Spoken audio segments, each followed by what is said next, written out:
నిన్న జరిగినటువంటి Nalgonda DCC president ఎంపిక ఏదైతే ఉందో పున్నా కైలాష్ నేతను డిసిసి ప్రెసిడెంట్గా రీసెంట్గా కాంగ్రెస్ పార్టీ అధిష్టానం ఎంపిక చేస్తే దాని మీద ఎంత పెద్ద ఎత్తున రాద్ధాంతం చేసినో మనందరం కూడా చూసినాం. నల్గొండ రాజకీయాలు ఏ విధంగా ఉన్నాయో ఒక్కసారి ప్రజలు అర్థం చేసుకోవాల్సినటువంటి అవసరం ఏర్పడింది. ఇక్కడ తెలంగాణ రాష్ట్రంలో ఏ విధంగా కుల రాజకీయాలు నడుస్తున్నాయో మనందరం కూడా గమనించాల్సిన అవసరం అయితే ఉంది.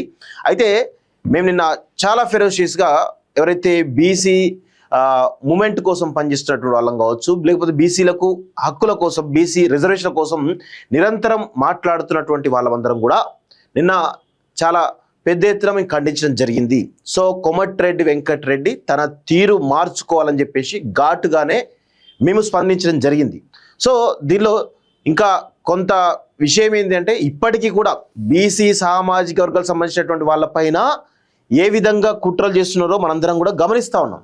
కానీ నిన్న చేసినటువంటి స్టోరీస్ ఏవైతే ఉన్నాయో, మేము చాలా ఘాటు వ్యాఖ్యలు ఏవైతే చేసామో దాన్ని వీళ్ళు చాలా సీరియస్గా కోమటిరెడ్డికి సంబంధించినటువంటి అనుచరులు ఎవరైతే ఉన్నారో కోమటిరెడ్డి ఆదేశాల మేరకు ఎవరైతే ఘాటుగా విమర్శలు చేశారో వారిపైన దాడి చేయడానికి కోమటిరెడ్డి అనుచరులు కావచ్చు, కోమటిరెడ్డి ఆదేశాల మేరకు కొంత ప్రయత్నాలు జరుగుతున్నట్టుగా తెలుస్తోంది. మా మీద దాడులు చేసేటువంటి ఒక ప్రయత్నానికి ఒక పెద్ద కుట్రకు తెరలేపినట్టుగా చూస్తూ ఉన్నాం.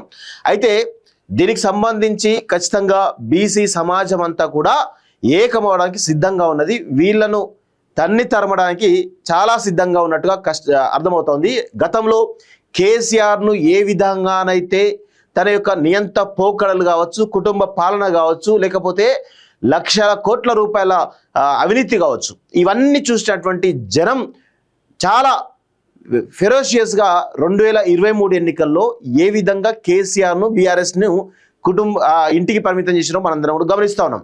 రీసెంట్గా కాంగ్రెస్ పార్టీ మీద ఇంత పెద్ద ఎత్తున తీవ్రమైనటువంటి నెగిటివ్ ఉన్నటువంటి నేపథ్యంలో కూడా బీఆర్ఎస్ పార్టీని కాదని కాంగ్రెస్ పార్టీ అభ్యర్థిని గెలిపించారంటే బీఆర్ఎస్ పార్టీ పరిస్థితి ఏ విధంగా ఉందో మనందరం కూడా గమనిస్తాను. సో ఇప్పుడు అదే పరిస్థితి కాంగ్రెస్ కూడా రాబోతుంది. ఒకవేళ ఇంత పెద్ద ఎత్తున బీసీ మూమెంట్ జరుగుతూ ఉంటే, ఇంత పెద్ద ఎత్తున బీసీలను దోకా వేస్తూ ఉంటే, ఈరోజు బీసీల పైన దాడులు చేయడానికి ఈరోజు మంత్రి కోమటిరెడ్డి వెంకటరెడ్డి తన అనుచరులు పెద్ద ఎత్తున ప్లాన్ చేస్తున్నట్టుగా తెలుస్తూ ఉంది.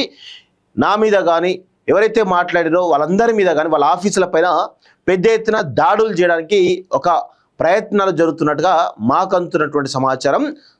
బీసీ సమాజం అంతా కూడా ఏదో మీరు దాడులు చేస్తే ఏదో భయపడతారు అనుకొని, లేకపోతే ఇంకేదో అనుకుంటే పొరపాటు. కోమటిరెడ్డి వెంకటరెడ్డి ఈరోజు బీసీ సమాజం అంతా కూడా ఏకతాటిపైన ఉంది. మీరు అలాంటి దాడులకు పూనుకుంటే 100% మీకు తగిన శాస్తి చెప్పడానికి ఈ తెలంగాణ సమాజం